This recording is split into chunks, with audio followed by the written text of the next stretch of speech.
ब्रह्मांड के अनंत विस्तार से लेकर पृथ्वी की सीमित परिधि तक हर चीज अपने केंद्र की ओर आकर्षित होती है। इस पृथ्वी पर एक ऐसा केंद्र है जो न केवल मानवता की आस्था और भावनाओं को बल्कि उनकी आत्मा की गहराइयों को भी अपनी ओर खींचता है। महाकुंभ क्या है वह शक्ति जो हम सबको एक सूत्र में बांधती है? उत्तर है गंगा।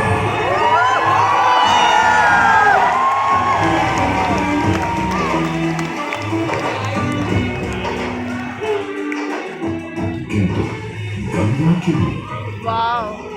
क्योंकि गंगा कोई नदी नहीं है, आस्था की अविरल तरल धारा है गंगा।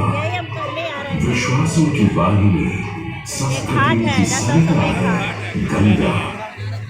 और इस स्थान पर इस प्रयागन के राज में श्वेतरंगा गंगा का संगम होता है अपनी दो बहनों श्यामल वर्ण यमुना और अदृश्य सरस्वती से। और इस त्रिवेणी संगम के कारण ही यह जगह इतनी महत्वपूर्ण हो जाती है। गंगा के उद्गम के बारे में जो पौराणिक कथा प्रचलित है वो बड़ी ही रोचक और मनमोहक है। तो आइए क्यों न आज हम आपको दानी था राजा बलि पर करता था दम, पूरी पृथ्वी पर फैला था उसका ही आतंक। उसके आतंक को रोकने विष्णु ने धरा एक रूप, 52 अंगुल का बौना बनकर पहुंचे जहां था भूत।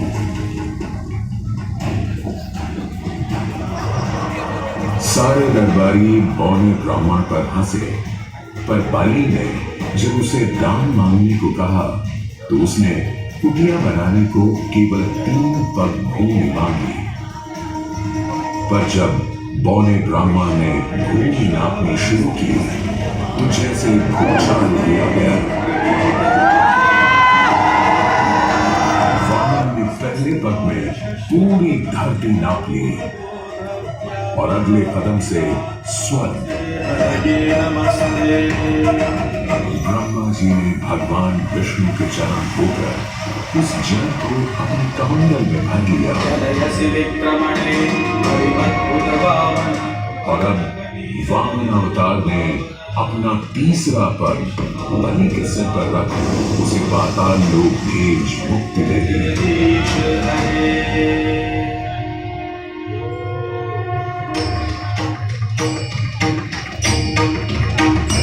अब स्वर्ग लोक में भगवान ब्रह्मा जी ने जब चरणामृत में हाथ डाला तो वहीं से निकल आई चंचल निर्मल धवल गंगा जी।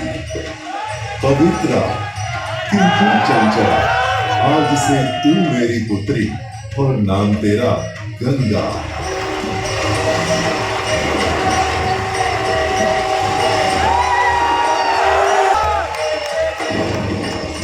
उधर कुछ समय बाद सतयुग में इक्ष्वाकु कुल के सूर्यवंशी राजा सगर ने सारे संसार को जीतने के लिए एक अश्वमेध यज्ञ का संकल्प किया। सुने सुने सुने सब सुने, यह चिन्हित पूजित धवल अश्व जहां भी जाएगा वो भूमि राजा सगर की मानी जाएगी। यदि किसी ने इस अश्व को रोका या पकड़ा तो उसे सगर के 60,001 पुत्रों और उनकी लक्षाधिक सेना का सामना करना पड़ेगा। सुने सुने सुने।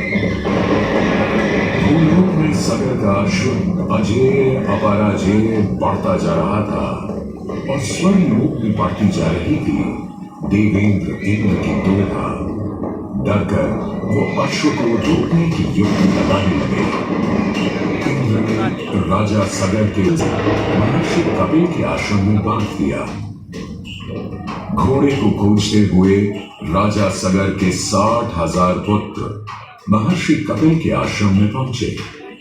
वहां घोड़े को बंधा हुआ देख क्रोधित पुत्रों ने कपिल मुनि को घोड़ा चोर समझा और उन्हें अपशब्द कहने लगे। वाचाल कुमारों, यदि कपिल ऋषि ने खोली आंख तो तपस की योगाग्नि से जलकर तुम सब हो जाओगे राख।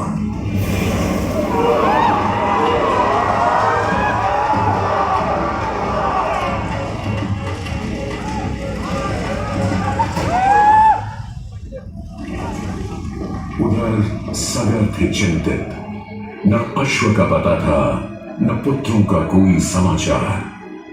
पिता का दुख देख पुत्र अंशुमन चल पड़े खोज पर।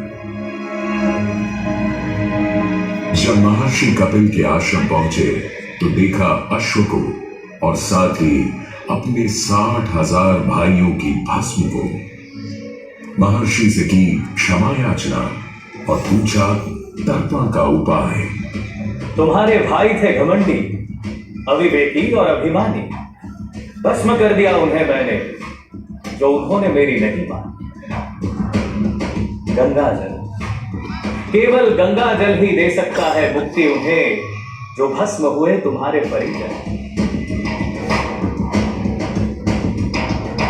अंशुमन को अपने भाइयों के तर्पण के लिए गंगा को लाने का बहुत मन था, किंतु किसी को राजधर्म भी तो निभाना था और राज भी चलाना था।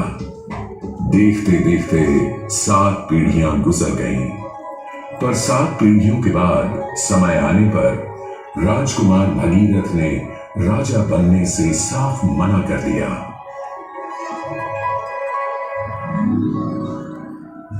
क्षमा कीजिए, क्या ये आवश्यक है कि राजा का बेटा ही राजा बने?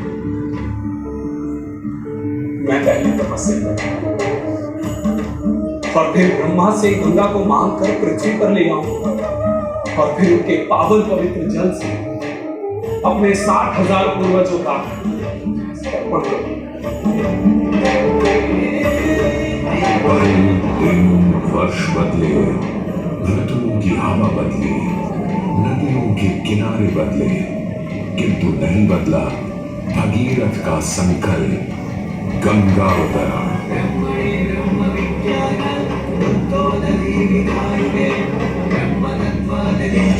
पुत्र भगीरथ, हम तुम्हारे तप से प्रसन्न हैं।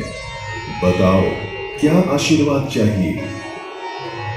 हे भगवान, मेरे पूर्वज के तर्पण के लिए मुझे आपकी पुत्री गंगा चाहिए।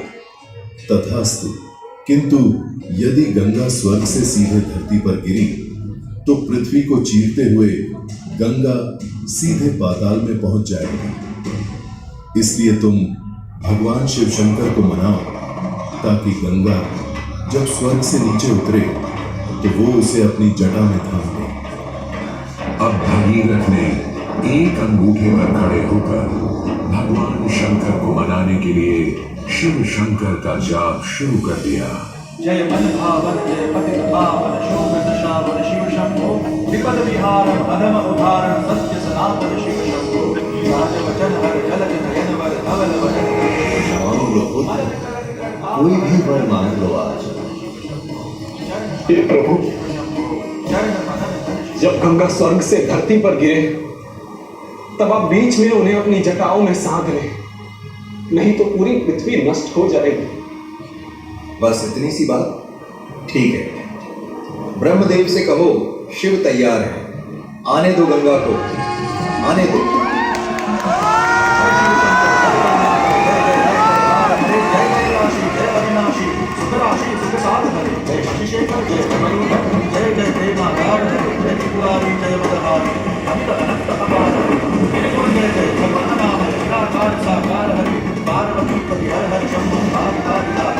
जय रामेश्वर जय नागेश्वर वैद्यनाथ के दार हरे मल्लिकार्जुन सोमनाथ के महाकाल ओंकार हरे देवकेश्वर देवेश्वर भीमेश्वर जगतार हरे काशीपति श्री विश्वनाथ के मंगलमय अवतार हरे नीलकंठ के भूतनाथ के मंदिर के अवतार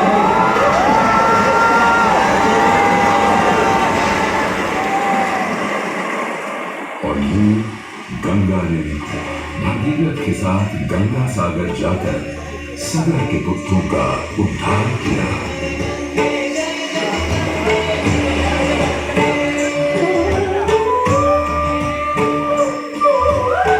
साथ ही वह भारत की सबसे महत्वपूर्ण नदी बन गई, जिसका भारत के जीवन में धार्मिक, आर्थिक, सामाजिक, ऐतिहासिक अभिदान अनंत है।